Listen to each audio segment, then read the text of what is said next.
Bom pessoal, estamos aí de volta, ainda falando de medição de pressão. Esse é o vídeo de número 3. No vídeo anterior, nós vimos tipos de pressão, falamos de pressão diferencial, estática, absoluta, falamos também de pressão dinâmica, pressão total. Vimos aí alguns tipos de pressão e exemplificamos, falamos um pouco sobre isso. Nesse terceiro vídeo, vamos continuar de onde nós paramos no vídeo 2, que foi justamente a conversão de unidades, né? E aí eu vou mostrar, aproximando mais aqui a imagem, né, que nós temos uma tabela de conversão na qual a gente tem várias unidades de pressão e a gente faz a conversão entre elas, né? O de e o para ali, né? De uma unidade para outra. É necessário que a gente conheça isso daí, né? Que a gente conheça essa tabela e faça algumas conversões até à mão mesmo. Mas a gente tem hoje a tecnologia a nosso favor. Temos alguns programas aí no mercado, em Android, em iOS, em Windows, que fazem, ou até na própria internet, em nuvem mesmo, que fazem a conversão para a gente. Mas o interessante é que a gente conheça, né, como é que faz a conversão, primeiro manualmente, para depois a gente não ter surpresa em uma conversão que um programa faça. E como vocês têm a noção da grandeza dessa conversão, o programa, por algum motivo, pode errar algum fator desse. Lembre-se que quem faz o programa é o homem, né? Então é possível, passivo, né, de ter algum número ali trocado, e aí passou desapercebido, e é necessário então que você tenha essa noção de que aquele valor convertido não é muito coerente em relação às grandezas envolvidas. E aí vamos falar também daqui para frente sobre alguns instrumentos que fazem a medição de pressão. O primeirão deles que a gente vai ver é o manômetro, o instrumento utilizado aí para medição de pressão. E a gente pode ter até manovacômetro, que seria no próprio invólucro do manômetro a gente ter possibilidade de medir pressão negativa, que é o vácuo, e pressão positiva, pressão relativa positiva. Os manômetros são indicadores de pressão locais, né? E a gente pode separar eles, né? Ali, ó, como está mostrando a tabela, em manômetros de líquido e manômetros elásticos, né? Nós temos aí o de líquido, o tubo em U, um tubo reto ou um tubo inclinado, que eu tinha falado, se não me engano, na apresentação número 1, isso daí. Que a gente pode ter um medidor aí inclinado, e a gente vai ter que utilizar esse ângulo no cálculo. Os manômetros elásticos são aqueles que utilizam a mecânica a nosso favor, e aí o mais comum deles bastante proliferado, tem várias indústrias, várias empresas que precisem fazer medição de pressão. E aí temos o tubo de Bourdon como o mais conhecido, ele pode ser tipo C helicoidal ou espiral, tipo de diafragma, tipo Foley e tipo cápsula. Muito bem. Daí vamos conhecer um pouco o manômetro que utiliza a mecânica, que utiliza o fator elástico dos materiais para fazer a medição. Temos aí um manômetro tipo Bourdon, e aí ele tem o formato de um C. Vamos aproximar um pouquinho aqui para vocês verem, ó. Ele tem o formato de um C, e aí ali nós temos um desenvolvimento mecânico, né? A engenharia mecânica trabalhou muito bem aí para desenvolver um instrumento desse. E aí o tubo de Bourdon ele tem o formato do C e ele é achatado. E aí, quando a gente aplica pressão na entrada do manômetro, como ele tende a se expandir, né? Ele tende a querer voltar ao normal depois que houve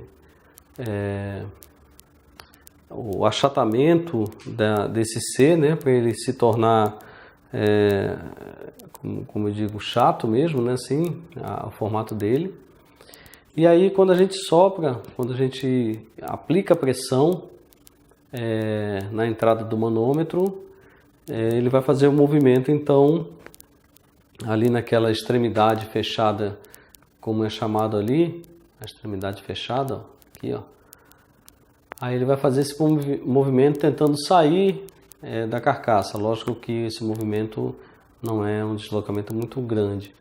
Quando ele faz esse movimento aqui, tentando sair do invólucro, ele puxa, por meio desse braço mecânico aqui, ó, ele puxa o conjunto engrenagem peão, ele puxa esse conjunto aqui, e o ponteiro vai no sentido contrário, né? No sentido contrário desse puxão que houve, ou seja, ele vai aumentando aqui até chegar ao fundo de escala aqui, ó, que é 100 no exemplo que está dando aqui. Então ele parte de 0 até 100, fazendo esse movimento mecânico no conjunto aí engrenagem, setor e peão. E esse deslocamento que ocorre no material, né, no tubo em U, no tubo em U não, perdão, no tubo C do manômetro, ele também tem limites, como qualquer outro tipo de equipamento tem. E também é necessário a gente tomar cuidado com o produto que está sendo utilizado aí para fazer a medição, uma vez que esse tubo de Bourdon ele entra em contato diretamente com o líquido. Se não houver a possibilidade de fazer essa modificação do líquido, é necessário que a gente faça a modificação do material do manômetro e utilizar um material mais resistente, como por exemplo um Monel, dependendo aí do produto que está sendo utilizado para fazer a medição aí, né? Então a gente tem lá em cima, do lado daquele menino, soprando aí uma língua de sogra, porque esse aqui é o princípio do tubo de Bourdon, como eu disse, né? Como ele é chato aqui, ó, no tubo, ele é chato, né? Achatado, igual a língua de sogra aqui. Quando o garoto assopra, a língua de sogra tende a expandir, né? E acontece esse mesmo deslocamento, só que numa magnitude menor ali no tubo de Bourdon, que ele arrasta então todo o conjunto lá de engrenagem, peão, para poder fazer a medição. E o ponteiro vai junto, né? Então nós temos lá em cima alguns tipos de manômetro, né? Como a gente falou, de elemento elástico aí, ó. O Bourdon tipo C, aqui ele é o espiral e aqui é o helicoidal. Tem manômetros também tipo Foley, meio em desuso hoje com tanta tecnologia, né? Mas ele funciona aí como está explicando ali na figura, né?